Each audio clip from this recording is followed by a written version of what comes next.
No fun. Tucker, this is Michael. Michael Hello. Tucker. Hi, Tucker. Shaking hands and Good to Make meet it you. What do you teach, Michael? I teach English, English, okay. American literature, and a little bit of American history.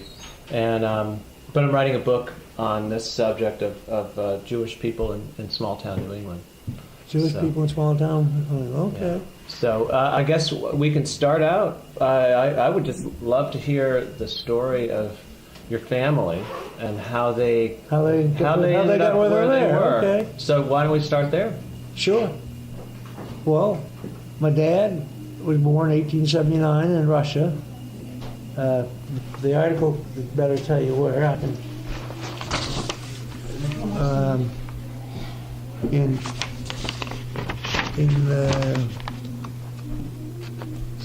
It's a big mouthful.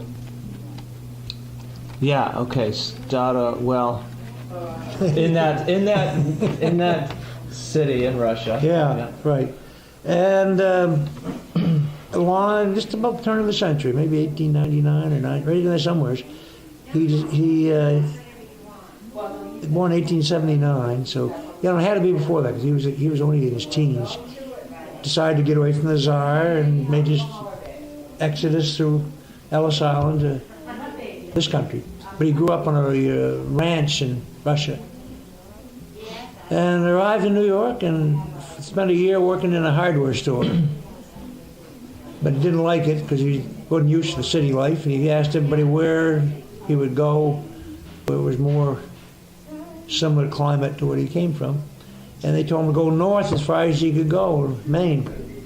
So he took his savings and got on the train and went to Holton, Maine, which is as far as the train went to at that time.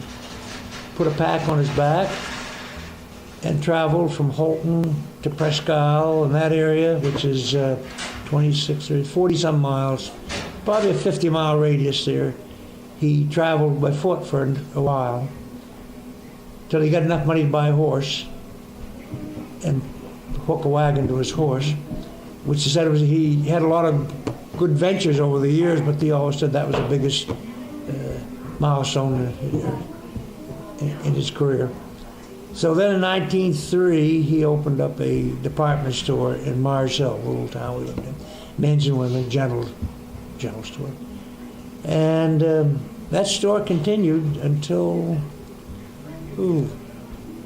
not too many years ago, but my sister and brother-in-law ran it. When did this, you don't know.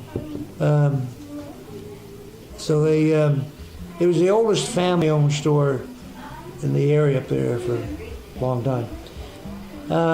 But Dad enjoyed farming.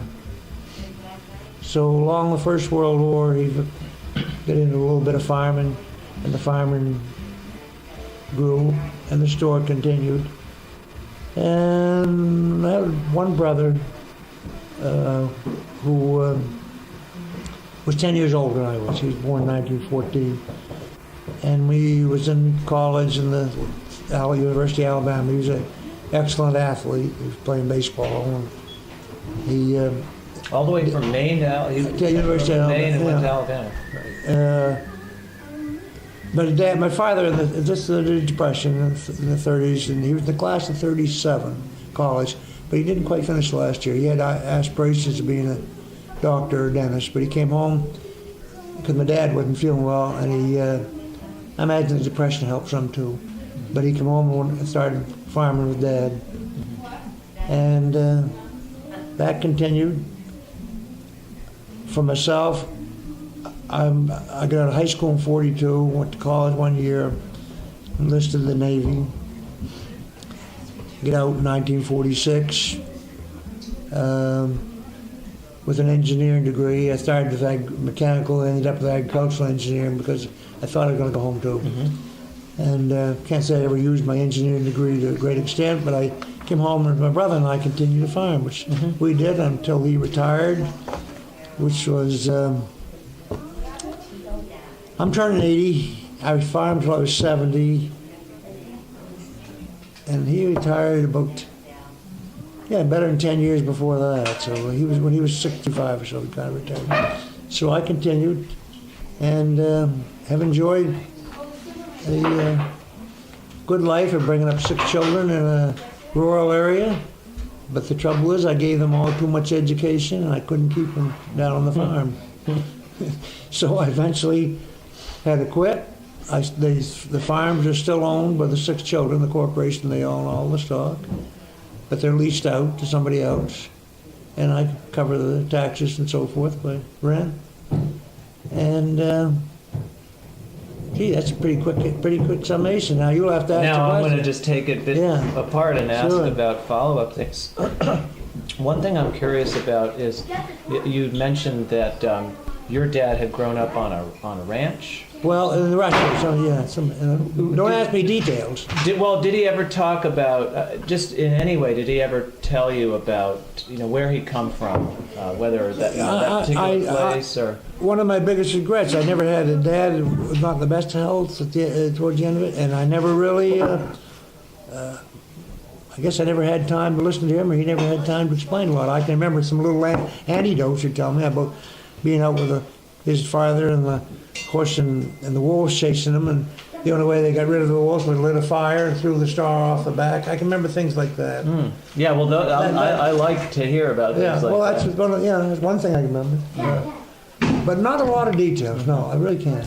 Now, my mother, my dad ventured up there as a single man, and Bangor, Maine, Old Town, Maine, which is right near Bangor, had a very early Jewish immigration in that area. First it was a German group, then it was later the Far Eastern. But my mother lived in Old Town, which is 125, 30 miles south of where we were living, or Dad was living. And he met my mother in Bangor, Old Town. They married, I guess the article here could give it better than. So did he spent time in Bangor before he ended up going up to? No, only courting my mother long distance. So he went straight up to Holden. He went straight up, and he walked with a pack on his back, and he was one of the first Jews up there, but not the first, I don't believe, because there are other families there. At one time, we had a pretty good Jewish population between Canada. We're right on the Canadian border. And we have a synagogue that my dad was instrumental in getting the building up. We used to meet wherever we could for holidays. Sometimes we'd go to Canada and join a group, and sometimes we'd rent a place over there, but we had celebrated holidays. And then they decided to put up a synagogue in Prescott, which they did. And you got a picture of it on? I don't here. I have one up at. I've got it on my computer, but yeah, it's maintained. Looks very nice. And we had my dad and mother had donated a Torah. This was in '48, so we had the Torah before we had the synagogue. Because that's in '48. That's in Dad may rest in peace, '51. And then another family donates. We had 2 tours. I'm kind of digressing a bit here. That's you're encouraged to digress. Yeah. You But digress I always get around to our 6 children, and this is the nearest one to where this is 325 miles. Not like Hawaii. Well, I just said goodbye to him this morning, Hawaii, and the other daughter to Utah, to Colorado, excuse me, and son last night to Utah. But anyway, they've gone to all these far places. Son lives in Park City, Utah. Well, the Jews are gathering in these places like that, but not up in the rural area. So a few years ago, Scott wanted to borrow the Torah. So there's only about 3 of us left up there from the original group. I say original. Yes. But anyway, I kind of got there okay and lent him the Torah, which they used, but they quickly gathered a group, some very influential Jewish wealthy families there, including Bronfman there from Seagram 7, one of the biggest contributors. And these are the younger generations of these families. So they got their own Torahs. Well, then Karen, who's in Crested Butte, Colorado, which is the end of nowhere. Are you familiar at all with that? I've heard of it. Well, it's up in the mountains. Yeah. And with the Jewish population. They'll never have a synagogue, I don't believe, there. Because I just don't think it will. But they get together, have a rabbi come in from Boulder or Denver once a month. So the Torah now is on loan up there. Uh-huh. That's as far as the Torah's got so far. Torah has traveled. It might get back home, but there's no big need for it. Yeah. We have one. Uh-huh. And our group has got so small, what we have left is these 2 or 3 that are still my contemporaries. Well, there's really two, and then the son of Larry Cooperstein is still up there. But then you have a few doctors that come and go, like you do in all of these areas. And the college there, if someone may be affiliated. Mm-hmm. Or you even have a few, there's one of a veterinarian who was married to a Jewish, non-Jewish girl from Parham. He retired, he's young, he moved up there. And the boy was bar mitzvah, the boy was 15, got a younger girl coming up. So there's a few scattered. But we're Yom Kippur this year was the lightest group. We had 15, of course we count the women and the kids that night. We had 15 there in the morning. When we broke fast, we had 17. We had a bigger crowd. So that's... Yeah. Maybe you could, I'd like to hear the story of your mother's family. Mother's family, my grandfather lived in Old Town. Were they of the, you'd mentioned they were the They were Germans? from Prussia. So they were from that earlier Yes. group of Jews in Bangor? Oh, yes. Yeah. Oh, yes, yeah. But, not the real early ones, because there were some in the middle 1800s and before. But they were more German immigrants. Uh-huh. But they're probably, they're from that group in the turn of the century. Mm-hmm. And I think, if I can remember right, my Uncle Harry, I think, came over first, my mother's brother. And in that little town of Old Town, Maine, I used to go down and visit all the time. My grandfather lived there. That's where they make Old Town canoes, familiar? Yeah. Yeah. I used to go visit the factory and watch them build them. I bought one from a brother when I got out of the Navy in 1948, a wooden canoe for $200. Now there's only a couple of them making them. They're $3,000 to $4,000 the same damn canoe they make them. Anyway, the whole town, that Old Town, were Jewish merchants up and down the street, including my uncle who had a furniture store and hardware store, the sporting goods store, the goldsmith store there. You're in the one there now. Not a single soul. That's rural America. Nationwide, not just our area. I bet there's a few Walmarts or... Well, Walmart's like in that, Bangor, but I mean, yeah. But none. I don't know how many. There's any Jews left to live in Old Town. And you come to the county, it's the same way. Caribou, Maine's a bigger town. Presque Isle is bigger. Our town, we're the only. These kids, and my kids, all grew up with the only Jewish family in town. Mm-hmm. Which, if they lived in Presque Isle or Caribou, wouldn't have been that way at the time. But there wouldn't have been too many. But you wouldn't have been the only one. Huh. So, and you were saying that your dad would go down to Bangor expressly because he knew about your mom being there. And He'd go to Bangor. They have first services or whatever. Uh-huh. And I don't know if his dad's. I think they gave it here when he was married. Yeah, some years ago, he married Miss Goldsmith of Bangor. He was really from Old Town. Two and 3 daughters. At that time, this article was written in 1915. I hadn't even been born. I was born 24. Actually, there was another son born after this who died in between at a year old, between my brother and I.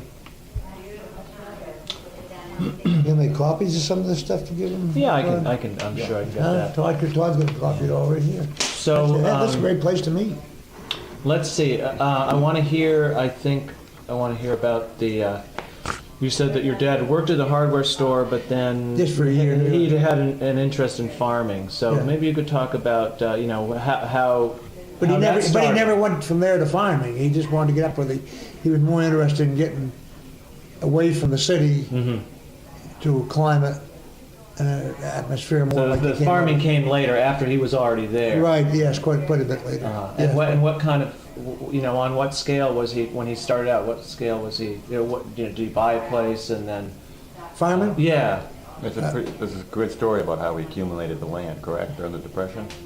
Oh, the land is always cheap up there we are, it still is. But No, he just got farming with somebody, with another fellow probably. He had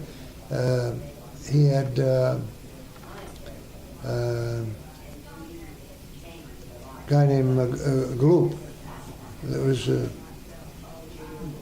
two of them started farming together and buying and selling potatoes. It wasn't just farming. It was and then eventually the farming became my brother. Like my brother and I, we'll get into a lot of what's all lateral type of operation going with farming, but we bought farm potatoes and sold them. We had our own packing shed.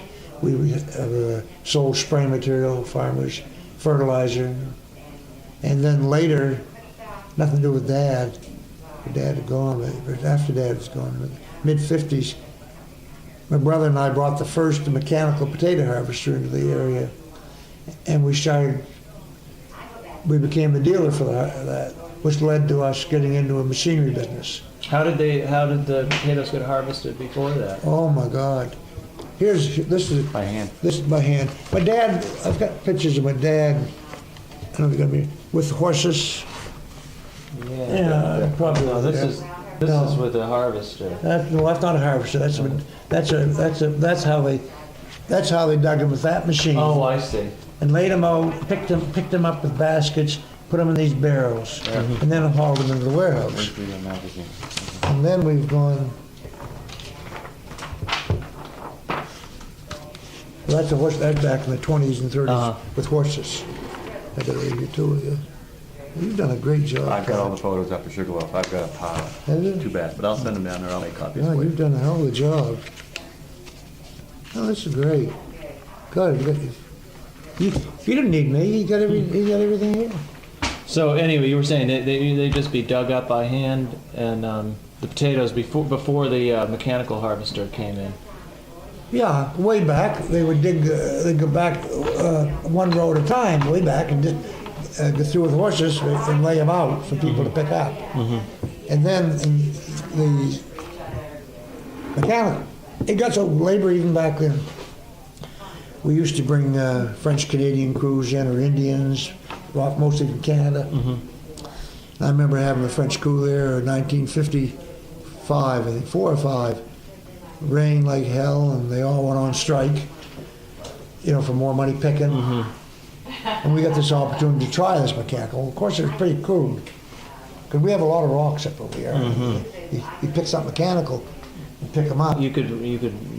But How do you separate the rocks? Damage your machine too. Well, you can damage the potatoes and the machinery and Yeah. everything else. But so we got started picking rocks and try to get them off the field, which we did.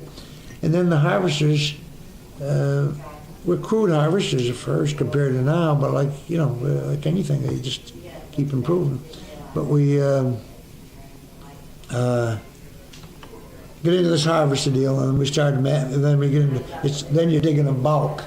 You're picking them up and putting them in a big. Instead of one barrel, you're putting them in a big truck. It might be 50 barrels in, and then now it's 300 barrels. All big trucks. But you got to lay them in there gently, and they got to take them off, put them in a warehouse mechanically, gently, and it's all changed. How many acres, at its height, when you were farming potatoes, how many acres would you be planting and harvesting? Well, we were considered big farmers then, and we got up. I don't think we ever got quite to 500 acres, but we were close, 400s. But ordinarily we're on the 300, 350 potatoes. Yeah. Well, along with that, you have rotation crops, usually grain and peas. We used to grow peas, contract, go for, but then that's not even done now. And the grain that you grow for rotation is just to give the soil. Well, you take the oats off, and now it's more barley. Yeah. Used to be mostly oats. For you get something out of the oats enough to cover your costs, and maybe a good crop you're making a little bit, nothing amount to anything. But then you plow the straw, and then you might subseed with grass and plow that under. Back in those days, we were close to the whole state of Maine, had close to 3,000 farmers, 2,900 some odd farmers. I venture to say now it's down to 300 potato farmers, not much over 300. But those that are left, of course the acreage is down, but even so, those that are left are farming much heavier. We used to say 300, 400, 500 would be the top. Now the average is going to be up to 250, 300, and the big ones, the boys that lease our farmland are planting about 2,400 acres of potatoes, which has changed. But the machinery's changed; it's much bigger. And at that time, who was he, and then you and your brother afterwards? Who were you be selling the potatoes to? Well, we were in there's different aspects of the business. You might be raising seed, which we did, and you sell to other growers around the country. Mm-hmm. But you also would be packaging for stores or wholesalers. And you sold direct if you could, through other brokers if you needed to, but you always bought from somebody else beyond what you were producing yourself. And we were fortunate that we had some good connections with some chains. A&P we'd sell direct in those days, Kroger. But the best customer ended up being public supermarkets in Florida. Mm-hmm. And we sold direct to them, which was a big accomplishment, and it contributed to our success. Mm-hmm. But now, if we were trying, two of the boys came home shortly, Todd and High, but I gave them too much education, and they were smart enough to realize that the future was not there. If they'd have stayed, it hadn't been too many years, in a very short number of years, that business has become a dinosaur. It's really the aspect that we were doing, part of it, packaging. It's hardly done. There's only a couple of places doing it now out there. And before, every town had many packing sheds. Mm-hmm. And why is that? Because it's just, it's a more specialized... a number of reasons. There's more processing potatoes are being used. The bulk of the potatoes are not being going out. It's freshly. They're being processed one form or another. Uh-huh. And either potato chips or... good morning. Hello. Hi. Hello. Hey, how are you? This is Hi, Alan. Good to meet you, Michael. Nice to meet you, Michael. Michael. This is Alan Adelman. I'm a son-in-law. Uh-huh. But married to Kathy Adelman. Uh-huh. He spells his name the same. He's a Packer fan from Milwaukee. Uh-huh. They live in Malibu. Uh-huh. You fine? Uh-huh. Okay, good. So You were talking about, I think you were still talking about the packaging.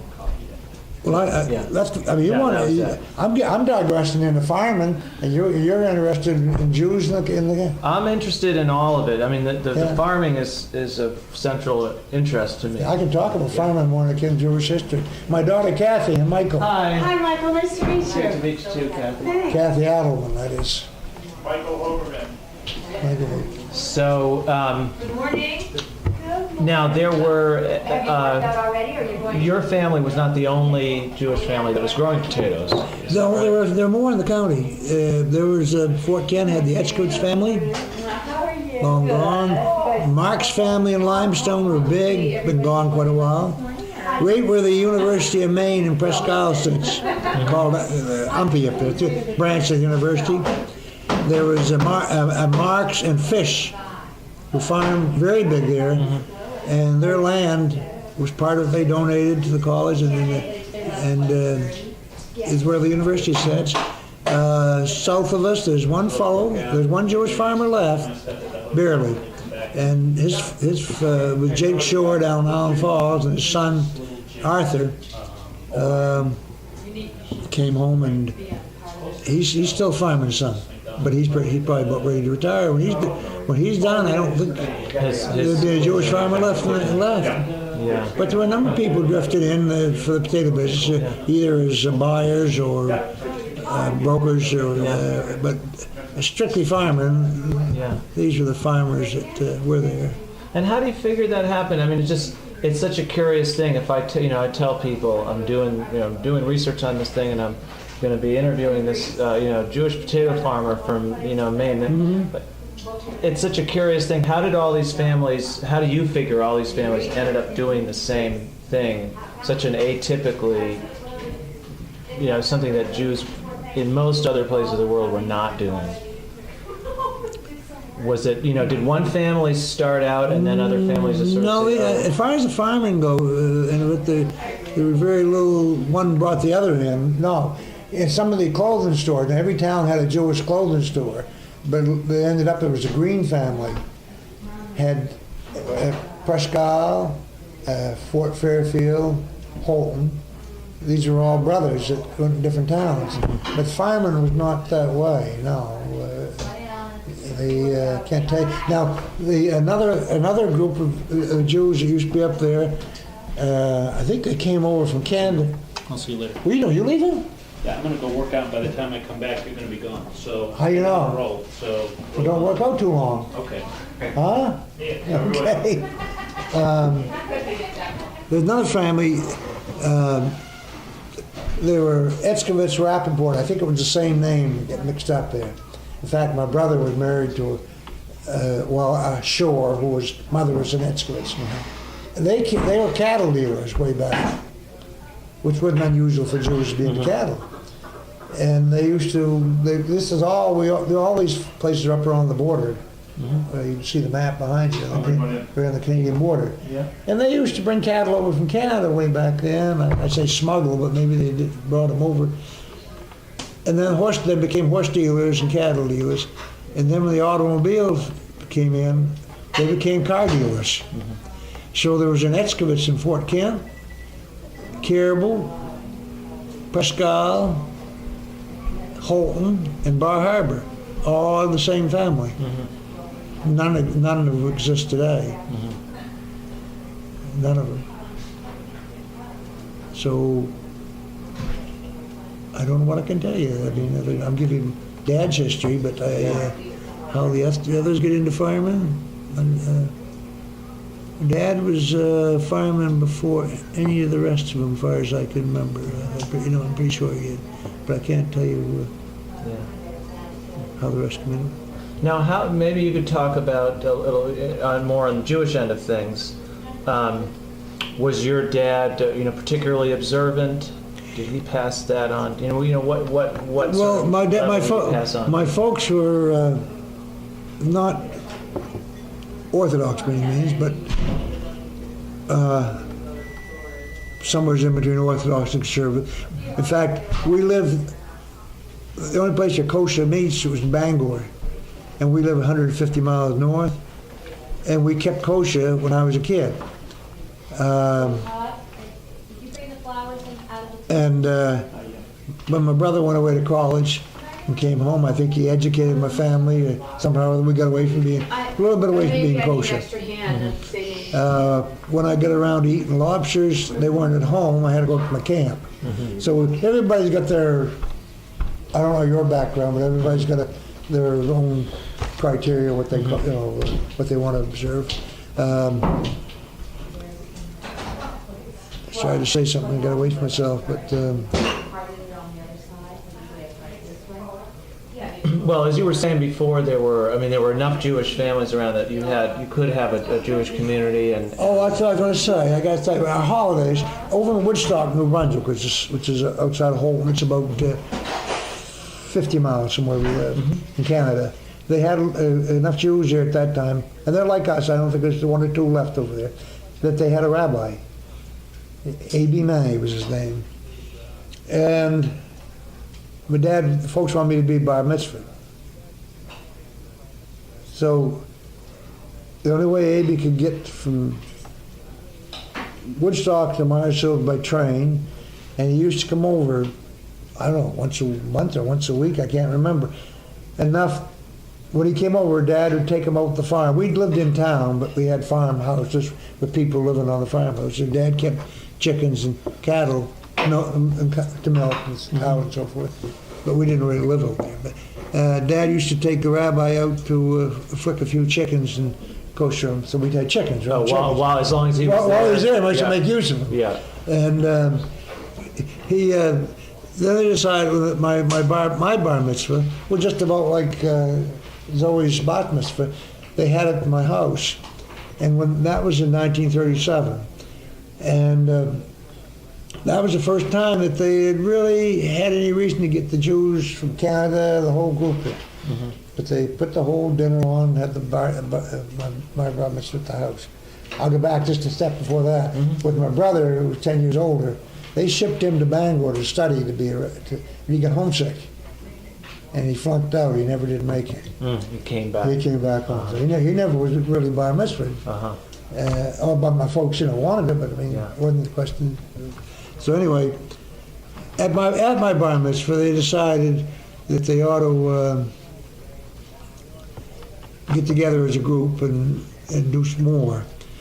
So from that bar mitzvah, they formed the Aroostook Hebrew Communities, which they call, and they had built this. They don't call our show; it's called the Aroostook Hebrew Community Center, but it's really a show. And we used to be a center of that, with people got together, and that's what we, for social and. And then we formed a B'nai B'rith organization, number 1289. I'm the only one left in the chapter, International Log number 1289. And so, what more can I say? It's, but we from there's 37 up until the 50s to 60s was our growth period. We're getting together now, then it's been going downhill and getting down. Fort Kent had a synagogue before we did, and now there's a rock up there commemorating where it was. So they're ahead of us. Calais, Maine, where our summer place is not far apart. Even in '68 they still had it. We started going in '68. They still had a small synagogue. That's gone. Their Torahs and some of their artifacts in there have gone over to St. John, New Brunswick. That's another border town, right? Yeah, well, St. John's a ways away, but St. Stephen's is right next to Calais. Then you go to St. John or Fredericton. Yeah, you probably know there's a book, I can't even remember what it's called. Yanofsky family? Yeah, all of that whole thing. Yeah, well, the Yanofsky family were very active in Calais, and there's one who's still living, son, Sydney's opened a big real estate in San Francisco. And he's done a lot to keep the Yanofsky name alive in Calais. In fact, they're fighting now to keep, I think they're going to keep it open, a branch of the university. His brother had a store there downtown, and he gave the building to the university, and they formed a branch, Yanofsky School. And they were going to close it, but I'm pretty sure last I knew they're going to keep it open. So he's not there active, but he keeps his name. So you know about that thing. Yeah, well, I read that. Okay. Read that book a while ago. Maybe I'd like to hear, I guess, a little bit back more on the farming. I take it growing up on a farm, you, at a very young age, you were set to work. I mean, how old were you? That was the best thing of these kids growing up there. They all got a taste of it. I can't say the overworked. Whenever you're ready to sit in, Todd, welcome your participation. Go ahead. Yeah, they all got a taste of what they should be doing. But how about you, for your part? I mean, how young were you when you... Oh, I used to go out when I was a kid, keep me busy in the summertime, hand hoeing. We didn't have herbicides to spray to kill weeds. So the only way you could get the mustard, which is a yellow plant growing the potatoes, out of them was to go down and either pull the mustard or you take a hand hoe and go down and dig it out. So I can remember as a kid going out with a crew, and one of our farms, I remember distinctly, had a mud pond, a lake at the end of it. Well, you went in the field, and hot day, and you get down to the end of the field, you'd go jump in the lake, and then come back and hand hoe back. And the other thing, you used to get jobs that I could do with the kids. I think, did you ever pick rocks? I did. I pick rocks. Okay. Before we had mechanical rock pickers, you plant the potatoes and there'd be all kinds of rocks laying around the field. So you'd take a cart and a tractor and go down with 4 or 5 young fellows, usually high school students or grade school. One more coffee. Oh, no thanks. And with a fork, like a pitchfork, but it's a rock fork. You'd throw the rocks up in there. So that was when I got old enough to drive truck, I'd drive truck, to haul potatoes back and forth. And How about when you said your dad kept cows, or was that before your time? no, that wasn't before my time, but to be honest with you, I go out and borrow the horses once in a while and go for a ride. When I was a little kid, once you want to hear this, Tuck? It sounds like you, Deck. It's something you like Decker would do. I went out and told, I was just, oh God, I couldn't have been much older than you, and I skied out to the farm with a friend of mine. No, I didn't have a friend, I was going to go see the friend, excuse me. And told him that my dad said I could take the horse, and he didn't know any better. No telephone to call. So he hooked the horse and sled, it was in the wintertime, with a sled. And I started him, and going out to my camp in Blaine, that hill when he turned to go up there, that hill, right there in town, to go up the hill. Well, the road was like this, just, it wasn't plowed wide, it kind of like a saucer. And the horse got in the sled and up on the side of the thing, and they threw me out of the sled, and the horse ran off. I was smart enough to know where the horse was going. Every time they brought him to town, they'd take him down to this livery stable.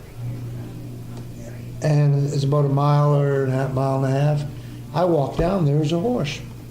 So I got on the wagon and went up and got Jay Wilson, kid, and we went riding. And I got the horse back to the farm. Of course, the guy at the farm got hell from Dad, but no one knew I'd lost the horse. Like getting lost in the fog, isn't it, in the boat, huh? No one knew. Anyway, I don't know, what else can I tell you? I mean, I grew up with it. I didn't, my last 3 years of high school, I went 26 miles away to a prep school, so I wasn't home when I should have, they would have worked me harder. Yeah. During the winter. And summers I did work this summer. And then I went in the Navy. Another thing, because I definitely want to hear your perspective My sister. soon, and Kathy. Yeah, hers as well. Kathy wants to talk to you. On the so-called off season, right? I mean, you're not growing potatoes all year round. So what did your dad and what did you and your brother do on the farm when you weren't, in the wintertime? Well, in the wintertime, the farm is naturally not being farmed. So what do you do? But you got all the produce, the potatoes that are in stores, and you're busier every day in the wintertime because you're selling that. So you're doing the marketing. You're packing. You got a crew working every day. The farmer in summertime, it's, might take a little time off. The potatoes are going to grow without you. But in the wintertime, you're really busier than the summer. Because you're tied down more. Yeah. What about, I may be sort of stereotyping Maine, but I always picture people in rural Maine as, when it's deer season, they go out hunting. And did you and your family do that kind of thing? Did you do any hunting and angling? My brother, I hunted some. My brother hunted a lot more than I did, and we fished every day he could. My grandfather, that's all he ever did, want to fish. But and my sons were all fish. And the older one is all he wants to fish, but they're all. But hunting, my brother hunted more than I did. And I used to hunt. And Todd and I, hey, where were you? We need your help here. I was taking down stuff. Huh? Sit down. No. No, he wants your. He's trying to get your perspective of this too. Well, when you're done, I will. But in the meantime, enjoy. Well, we're done. We're ready to head for north. We're not done, but anytime you're ready to sit down, Okay. it'd be great to. Sure. Yeah. But if you're in the middle of something, I don't want to interrupt. No, I'm fine. Have some coffee then. Have some coffee? No, I'm gonna get some water though, okay? Okay, another question is, how, this potato farming on such a large scale, I mean, how did people figure out how to do it? I mean, if you're just starting out, growing potatoes, how did a family like yours figure out, what the process was? You talk to your neighbors and you observe what they're doing, if you really want to get in the technical part of it. The university has always had an agricultural department with What about extension service. the talking to the neighbors part? I guess I'm curious about that. What do you know? So did your dad make friendships with other local guys, non-Jewish local guys? Oh sure, Yeah. oh sure. But he was. I guess you never stopped watching what the other guy was doing. And if one guy started doing it, everybody was going to do it. I mean, if it was something, nothing was original. Someone started, someone saw someone else do it. No, you're welcome. Yeah. Yeah. I couldn't get one. What's we got? Did you used to get like 50 cents per barrel that you did? What's that? Every barrel that you did, is it true that you got 50 cents? What do you want to know so I can help you? Per barrel every barrel that you picked, is it true that you got like $1 for it? How much did you pay for a barrel to pick? Oh, my land, my land. Well, hey, your Grammy right in there used to pick potatoes. She can tell you about picking potatoes. But you pick potatoes and you picked them in a basket and then you put them in the barrel. And the barrel weighed about 180 pounds. Well, if you were picking potatoes, you couldn't pick that barrel up, could you? No. So you had to have some doubt in there. And you might be getting 6 or 8 cents a barrel, but you might have to pay him a penny or 2 pennies to load your barrel on the truck. and that's how they, but then, now, I don't know. Get a local I bet bread for 5 cents back then. if you picked the barrel now, I bet the inflation, you'd be probably paying $1 plus to pick a barrel, way beyond, yeah. This is kind of interesting, for the kids' sake of both mine, or yours. That barrel, back years ago, there used to be Tom Trafford's father over in Canada made these barrels, and he'd come over with a flatbed from Canada to sell these barrels to farmers, and he might travel all over, and he was asking $1 a barrel for the barrel. And if he couldn't sell them, he stopped and see my dad on the way back, and Dad had the store right on Main Street in Mars Hill, and he'd say, Jaime, I couldn't sell the load, would you give me 90 cents? So Dad would accumulate his barrels for the fall. He might need 400 or 500 barrels for the crew for picking. If he saved 10 cents a barrel, that added up over the summer, and he helped him get rid of them. Last week, a good friend of mine who came up out of college and helped him the following year, he's got a good sense of humor, but I had a foreman who didn't have, or Dad had a foreman and didn't have a real good sense of humor, and Lester, my friend, Lester Cohen, drove trucks, and he came in with a load of these barrels, and the foreman said, what do you got on? And Lester looked down and said, potatoes. Much to say, well, you stupid, I got potatoes on. Well, of course, what do you want to know? Did you have cobblers on or Qatars, what variety? They're all different varieties, so we got that straightened out. Lester hasn't changed a bit. Well, the next day he came in and he's rolling these barrels. You have to roll them up a plank to get into the warehouse. And Lester's halfway up the plank and looked up to Tal Tompkins, the foreman. He said, boy, these are ball busters, aren't they? Well, Tal had never heard that before, and he had to break down and start laughing. So for years after, that was Tal's name for the barrels. Well, Lester had I'm making a long story, I never make a short story. Lester had this 80th birthday last month. So I want to get him something. So I'm down, there's one place in Bridgewater still making wooden barrels, but not for farmers. Just for They're made for stores, for displays, Yeah, and yeah. everything. So for that $1 barrel, they're now getting somewhere between $46 or $47. And they made a little miniature one that they got $30 or some damn thing, that little miniature. But I bought one that they had I think it was a second or just over on there for $20. So I inscribed it with for a senior citizen's ball buster or something like that. I gave it to him. So that's a long story from that answer your question, Becky? And more.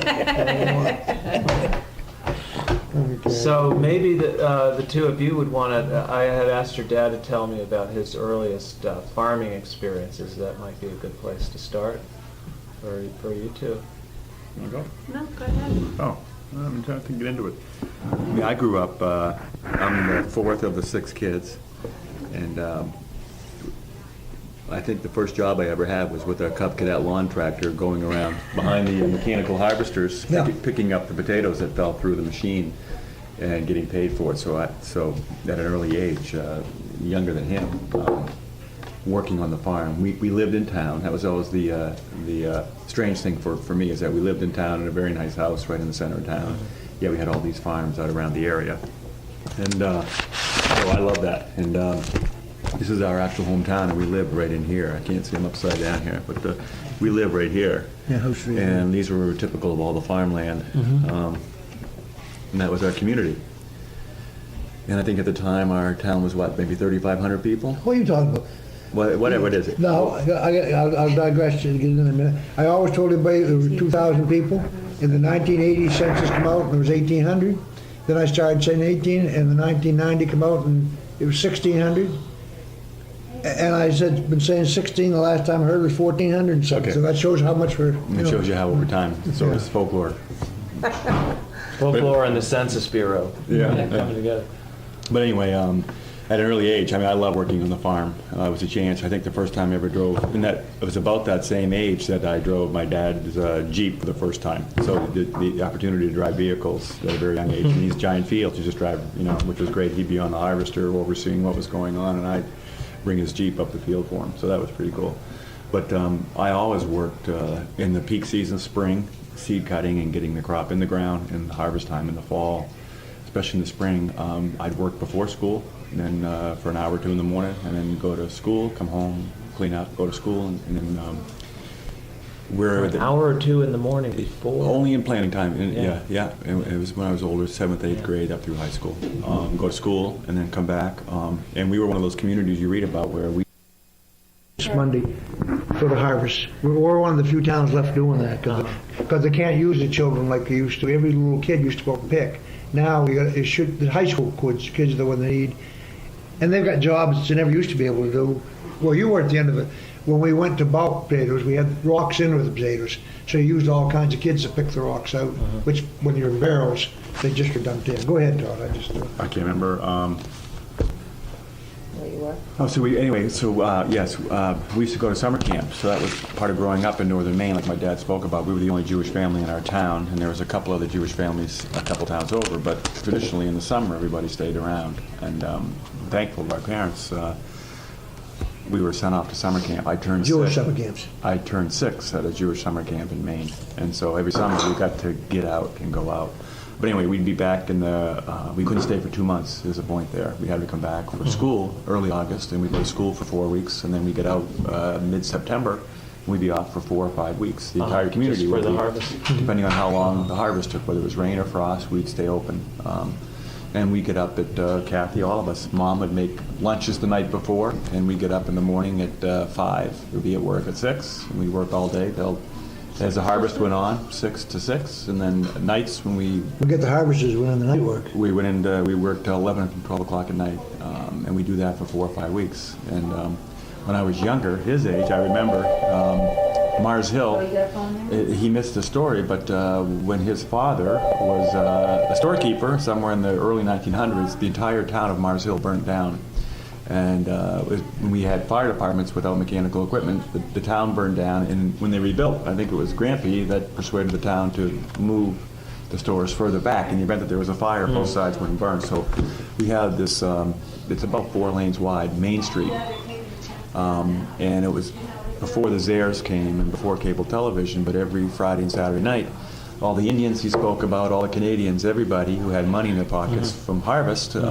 Would come downtown, and we double park like the Midwest. You double park the cars in the middle of the road, and Friday and Saturday nights, U.S. #1, this is. every store was open, and that's what we did. We went downtown, walked around, you saw everybody. It was very much like you think about in the Midwest. And so I grew up in that. That was pretty incredible. And then I think it was, I don't know my dates, but it was probably early 70s. Remember Zares? Yeah. The first chain store, Zare, Yeah. came to Presque Isle, next town over. And right about then, the same time, cable television came to northern Maine. And so I was in that generation to saw all that change. Year after year, people would go to Presque Isle on Saturday nights to go to the Zares. And little by little, the stores closed on our Main Street. So anyway, so I was right in that period. But anyway, yeah, growing up on the farm, it was by far work ethic. I think that's my greatest attribute at this point in my life, and always was. And it's my biggest upset living here. Is our kids don't get the opportunity to work the way we worked, and I enjoyed it very much. Yeah. So. And that, it served me well. And so the work went from those barrels, traditional. We were on the cusp of that, like Dad said earlier. We were one of the first farmers to bring in mechanical harvesters. And so with that came trucks you drove and tractors you drove as opposed to horses, and picking by hand. And at a very early age, I was given the opportunity to drive truck. I didn't even have my license. You can but put that the was- kids in the field driving, before they had a license. Nothing to crash into. Correct. Well, you could get plenty of trouble. And you needed them too. Well, you need them on the field. Yeah. See, what I do, I'd hire older guys that had licenses to drive on the road, and I'd use the kids in the field Uh-huh. where they're legal. Yeah. I mean, not illegal. But overnight, it went from this, which was loading wagons in the field with barrels and trucks with barrels, to mechanical equipment, where you just back these trucks up that Dad was speaking of, and all mechanical equipment. Yeah. To be part of that was great. And then from there, as I got older, I got the responsibility to drive the harvester, which was the job, and you're driving one of these giant mechanical harvesting machines. So that's how I grew up. And the other thing that was great growing up there, the independence. My sophomore, junior, senior years in high school, Dad had a camp outside of town on one of his farms, and he allowed us, my older brother as well as myself, we just got to move out in those warm seasons to live in this pad.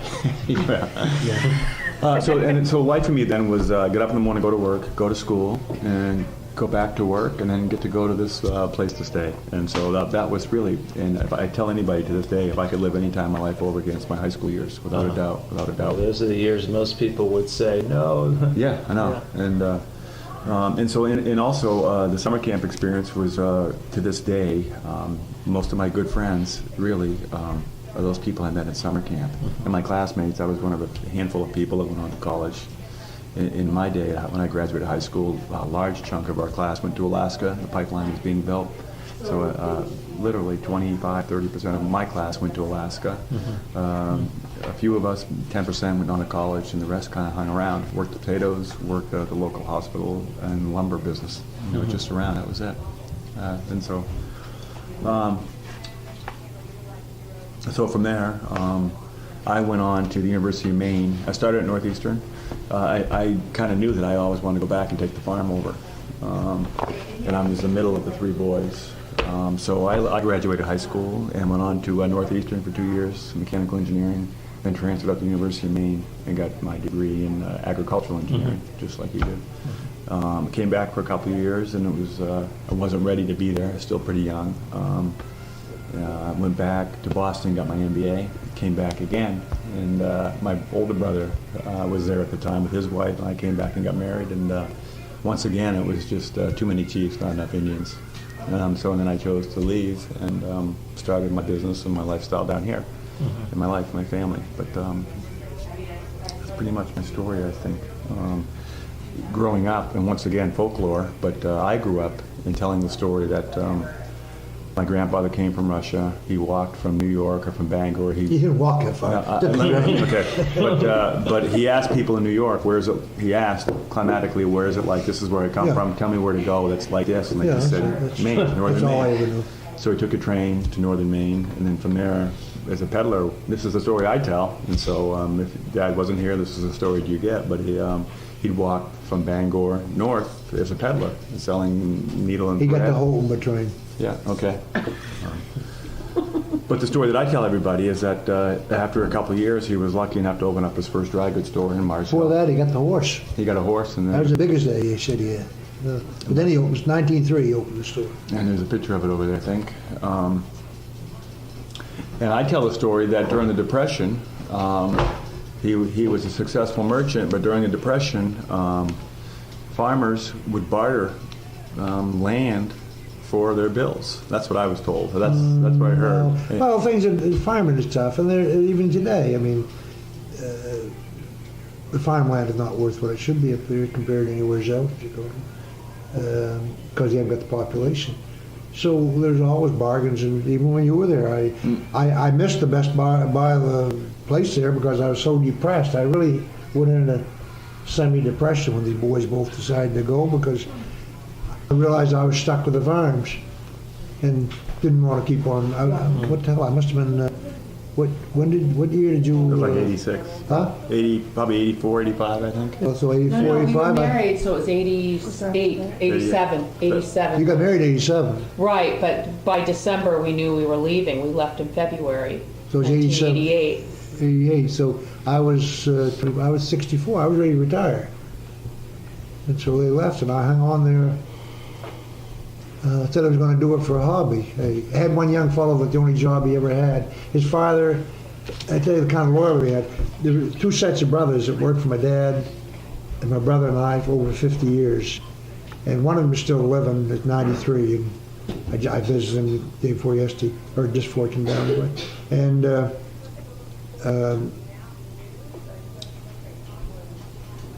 I had one of them had a son who the only job he ever had, and he was like one of my sons, only he listened to me. And so I kept on farming because I figured he took care of it pretty well, and I kept cutting back. So eventually, when I turned 70, some boys wanted to lease the farms, and I leased the farms, and he went with it, and he's the biggest asset they got because he's a real good man. It's where I am. I think you left out, you were talking about this, but the barter.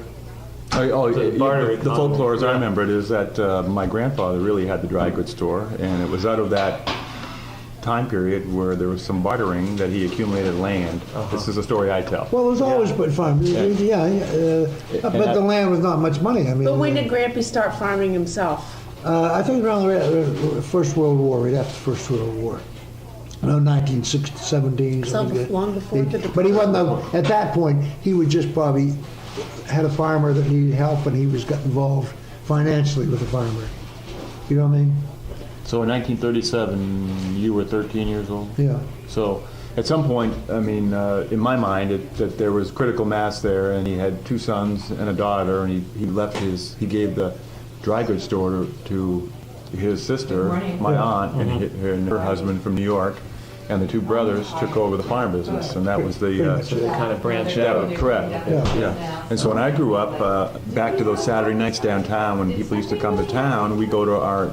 I think you did. You I used to work in She the worked store. in the dry goods store, and so we had. And I can remember these the old hardwood floors and the rows of shelves with dry goods and clothing. And Saturday night, even though I was fireman and my brother was fireman, and even my wife, we'd all go and help in the store. Saturday night was we'd get the paychecks during the fall of the year. This is just during the month or two, the fall. But everybody didn't help in the store. I grew up working in the store. Yeah, that's what I did. I probably worked in the store as much as I did the farm helping them. But I remember that. And then, there were in my memory, there was a large contingency of Indians that came over from across the border. Definitely. I mean, probably half the work hands in those these, harvest Micmacs and Micmacs and Passamaquoddies and Malamutes. But mostly Micmac from Big Cove or something. Yeah. And so that was just, that was our cultural diversity. And French Canadians. It really was. Yeah. They bought a lot of French Canadians. They couldn't speak English. They bring them down. By busload, we would bring them down. I used to take a bus and go up to Canada and recruit French Canadians come down to. For the harvest. Yeah.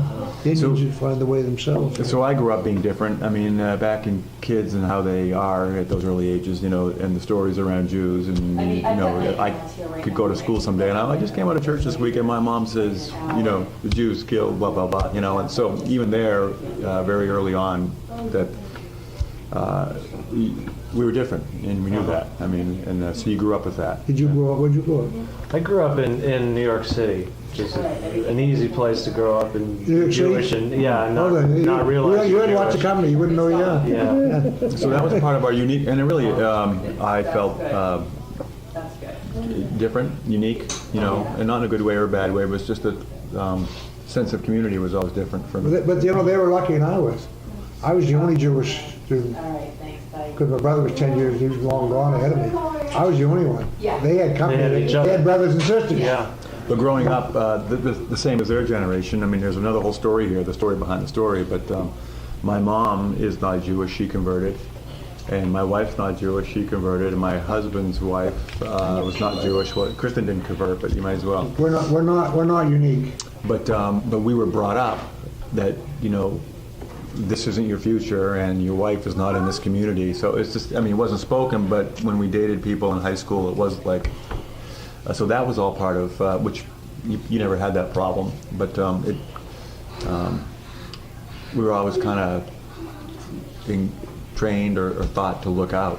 There's something out there, you know. It wasn't if you were going to college, it was where you were going. Yeah, yeah. And the summer camp, too, sounds like that was part of that. It was definitely a conduit It was a to big, it experience. was a big fact. And so, but had it not been for that, it would not have made sense. And the irony is that we did all that, we still came back and chose partners that weren't from that, you know. The other thing, Presque Isle was 15 miles away, and early on, Hebrew school.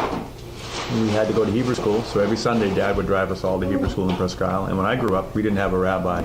They were importing a rabbi every week from Sometimes Quebec. Quebec City. I was in Montreal. They fly a rabbi in from Quebec City, Rabbi Chernimus, who we'd go from this rural farm town, and it kind of really, the Waltons do what you want. I mean, it's a little oversimplistic, but it was kind of like that. And then Sunday we were forced to go to Hebrew school. And on top of that was a very strict rabbi, who it was conflict in our week. It really was, and it was probably no different with our kids today. Do we have to go to Hebrew school? But it was a very structured and rigid experience on Sundays. It really was. These children, my children, I'm in between. My dad, of course, grew up, you know, with some background. He was well educated in his youth in Russia. Yeah. And when you're Jewish, he knew everything. I was caught in between. My children have much more education than I ever had. See, I never had the experience that they did when I was younger. So none of my brothers, none of us did. In terms of Jewish education. Yeah, Jewish you mean. education, right? Yeah. But for me, I'll pass it on, but just growing up there, I think, I mean, this isn't folklore, I think this is true. I've only had 3 jobs in my life. I've been fired from 2 of them. And meaning that I grew up in a very independent way. I knew what needed to get done, and I could do it my way.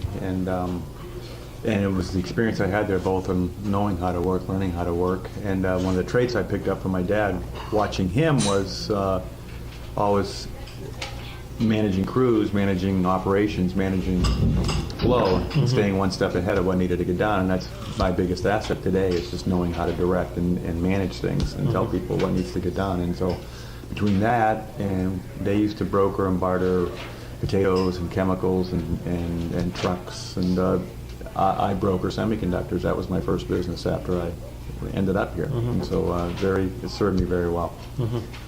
Just from that experience. Yeah. And to this day, I mean, I have an education, but when I think about what it is that I could do if I didn't do this, nothing appears. And so it's just really, it's the exact same thing that these gentlemen did, these families did when they came there. It's no different. Yes. It's just newer stories and newer. That's my story on that. I think we were probably the only kids who didn't mind spending all day in temple, Rosh Hashanah and Yom Kippur, because it was a day off from working in the fields.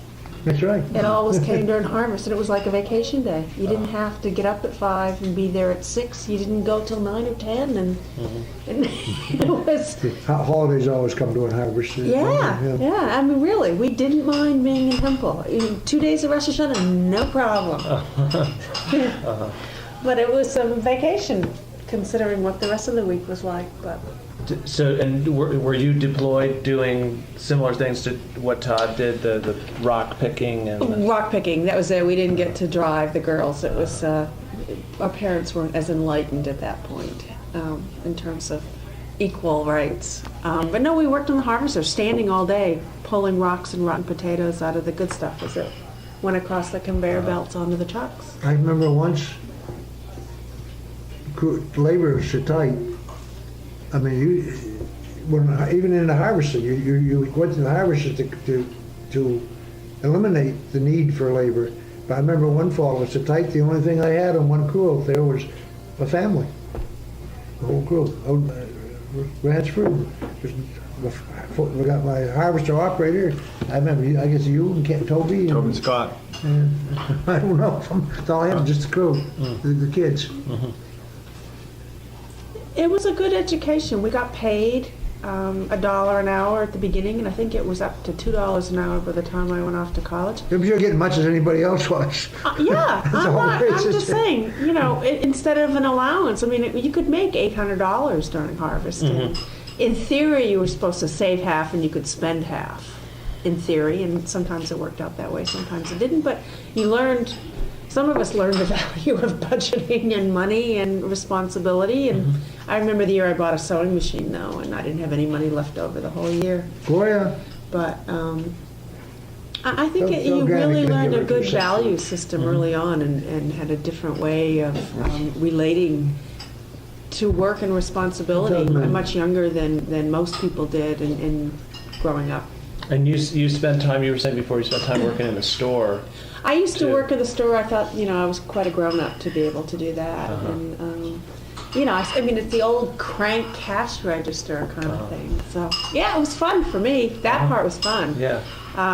But in the spring, I worked, not planting, but when Dad was shipping, I'd work there after school and on weekends and stand there, you know, the machine would go around and hang bags.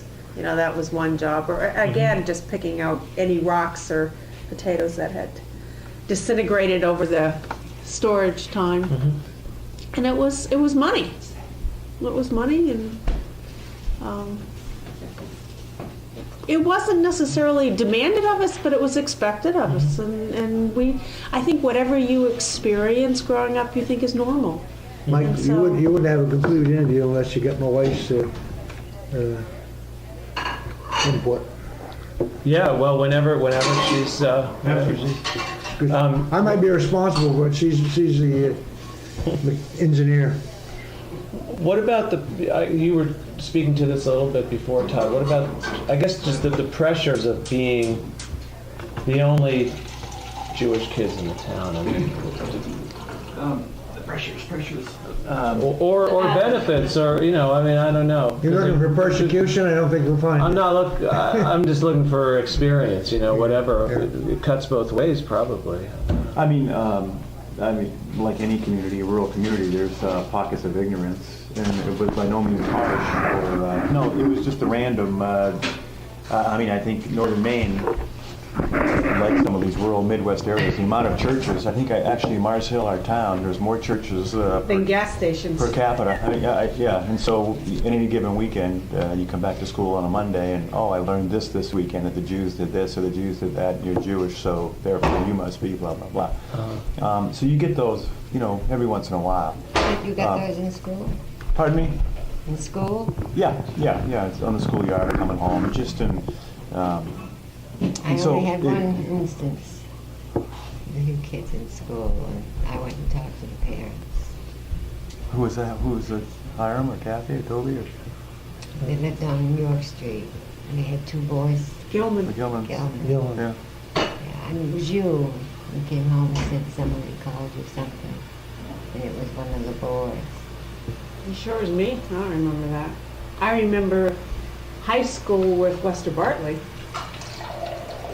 We had teachers even. I mean, it was, you know, the same people who grew up there, went to the University of Maine at Prescott, got their teaching degrees and came right back and taught. So, you know, that was there. But I mean, the equal and opposite, you know, the balancing act was it just reaffirmed that I'm unique or I'm special, I don't know why I'm here, but it just gave us a sense of strength for me.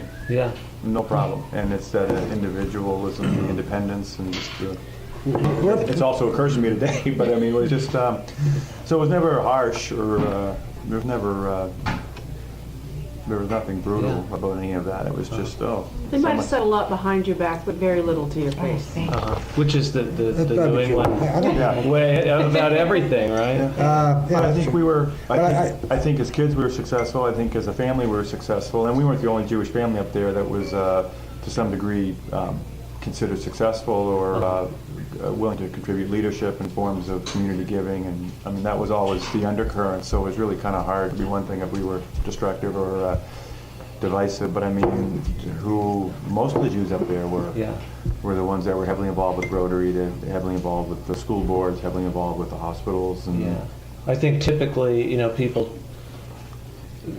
you hear stories about, Jews being kind of labeled as sort of interlopers, but I've so much found from doing these interviews that in most of these rural communities, the Jewish families were so much a part of the social fabric.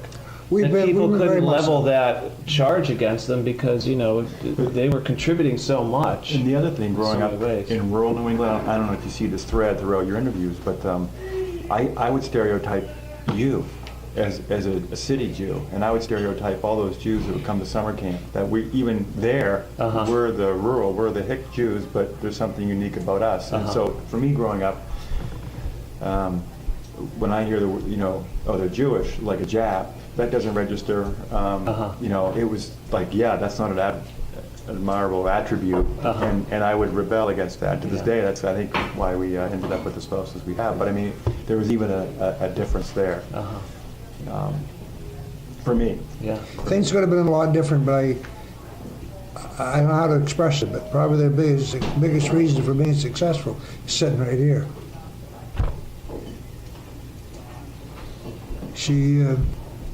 The thing could have been different. I mean, she took conversion seriously. Mm-hmm.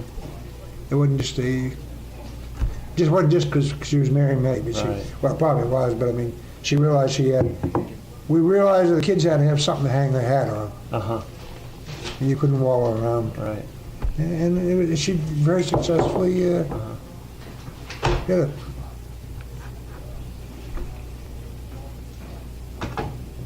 And where did you grow up? Not far away. In Brewster County, about Next town over. 18 miles. 19 miles away. But we never knew each other growing up. This is after I came home from college, got out of the Navy and came home from college. And here I am, 27, 28, and going to date somebody, and I met a nice looking girl who was a good dancer, taught me how to dance. And danced through life ever since. No, it's 50 years of ups and downs, but we're still there. We were. You have to look at the 6 kids. I get emotional. You know that we succeeded.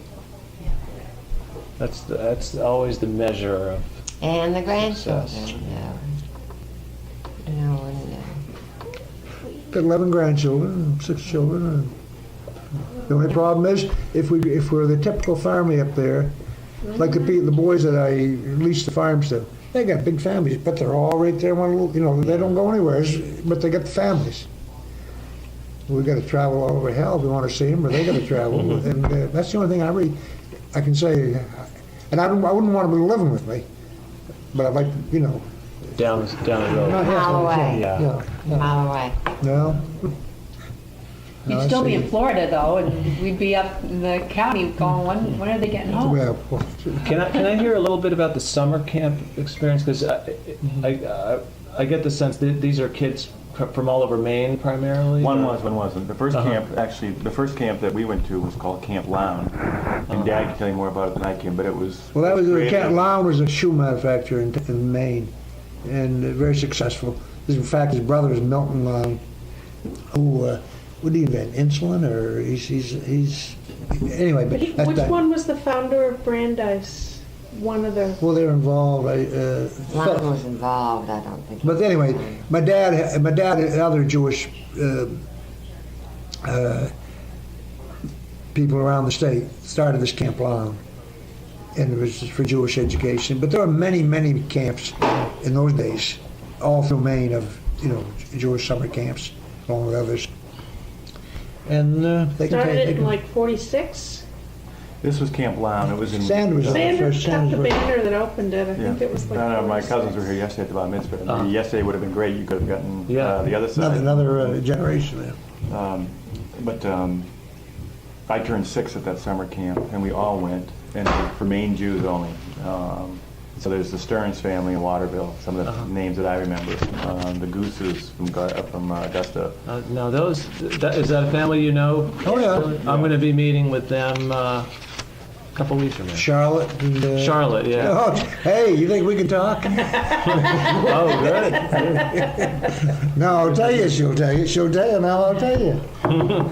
They're good people. They spend the winters together. Julius won't get a chance to say much so. This is a total coincidence that I even found them. The way I found you was that I was giving a talk on this project at Strawberry Bank in Portsmouth, and somebody who was in the audience, who I'm sure you know very well, but I can't remember her name, said, "Oh, you should get in touch with Todd Adelman." But that same weekend that I was in Portsmouth, my wife and I were staying in a bed and breakfast, and we were getting our coffee and bagels, and we just started up chatting with the other couple, the only other couple who was at the B&B, who live in Philadelphia, and somehow or other came around that, I'm working on this book on Jews in rural New England, and this guy said, "Oh, well, you should get in touch with the Goozes."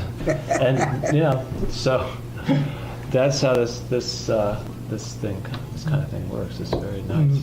So that camp closed. I can't remember when it closed. 1969, But- Vermont took it over. Yeah, so we all, and then we went a few years without summer camps. They went to Israel. That must have been 1968 or 69. 69. Because that's the summer I bought an island sight unseen in 1968, the winter, and I was going to sell it. It's down in Washington County near Yeah, by Calais, the- Maine.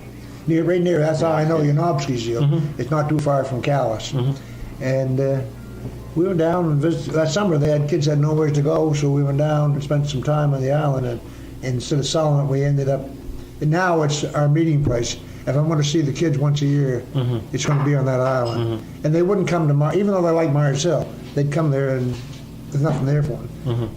But if they come to the island, they got the summer, water and with their kids. And so that was a great deal. But so that's the summer anyway. Then from We there, all still know people from Camp Lown that we keep in touch with, and we all went on to different Jewish summer camps after that, with the exception of 69 that we spent at the island, and 73 I spent in Israel.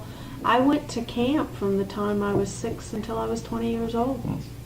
And went on and worked as a counselor, and they worked as counselors later. some of my closest friends today I know from camp or college or both, or Bangor or... Did you go to college in Maine or No, I outside? went to Simmons in Boston, Uh-huh. and I like Boston. Ended up moving to California almost 20 years ago, but And whereabouts do you live? I live in Los Angeles, Uh-huh. and the weather's good. Malibu. Goes up a mountain in Malibu, Uh, but they burn them out. Well, I think I've just about asked everything I wanted to Great. ask about. I'm sure I'll think of other things, but I also know you guys have family things you want to pack in while you're all still here. No, So we're leaving. But you. appreciate it very much. We're right behind you. Yeah. Where do you go next? Well, I'm going back home by way of picking my daughter up from her sleepover, but but then I go. I've got interviews, as I said. I'm meeting the Goose It's kind of in a couple of weeks, and interesting. I visited last week the young fellow who one of the brothers who took over my farming deal, and they have ended up in a potato processing deal down in Belfast, Maine, that at one time was Mrs. Goose's relative's chicken factory. Mendelssohn. Yeah. So just interesting. Now is that their thing? Their poultry? The Goose? Her family in Yeah. the poultry business. Yeah. What was her maiden name? Mendelssohn? No, Charlotte was I can't think of it. Kaufman. Kaufman. But wasn't, Yeah. wasn't her. The Wilner family out of the Lewiston, Auburn area, Wilner. Write this Are down. there anybody around? I think some of the boys may be, but you may want to track them down. What about WIL. Weisbergers? Well, yeah, but the Wilners, the lumber business. I'm sorry. What town did you say? Lewiston? Lewiston, Auburn, yeah. And the Wises, WISE, in that same town, they're related, so they'll get you in touch with. But the Wilner family, large lumber, timber, since moved on. But we pass their mill every Yeah. week on Sugarloaf. I'm trying to think who you could talk to up in Rooster County, but there's no one. The Weinberger? Who? Al Weinberg, Well, not our family come up from Boston. He's still there. Well, Even. Cody. He'd be a good one to talk to. What was this? Al Weinberg. Uh-huh. Does he still have the store? EIN. No, he sold the store. And this is in Aroostook County? Presque Isle. Presque Isle. P-R-E-S-Q-U. Norm Block, if you can catch him before he goes to Arizona, Norm's interested, but he's in Portage now. But How about Arthur Shore? Arthur Shore's, I told him he's the only farmer, but I don't know, you might call Arthur Shore in Allen Falls, Maine. He could give us some background of, his dad was The industry. he was in the fur business, and then he got into farming. He could give you something. Arthur's a good boy. He's the only Jewish farmer. Tell him I sent you, because he's the only active Jewish farmer left.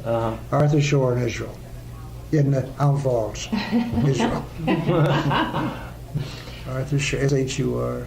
You know, it may very well be the case, what you're saying, but I've been finding, at least in the area where I live in Western Massachusetts, there are quite a few Jewish farmers now who do specialize in sort of, organic. Organic, farming, yeah, another generation. Which maybe you think of that as something other than farming. I don't know. Well, but, they're getting their place, but I mean, Todd talks about that all the time. That's why I'm building the barn. I hear so many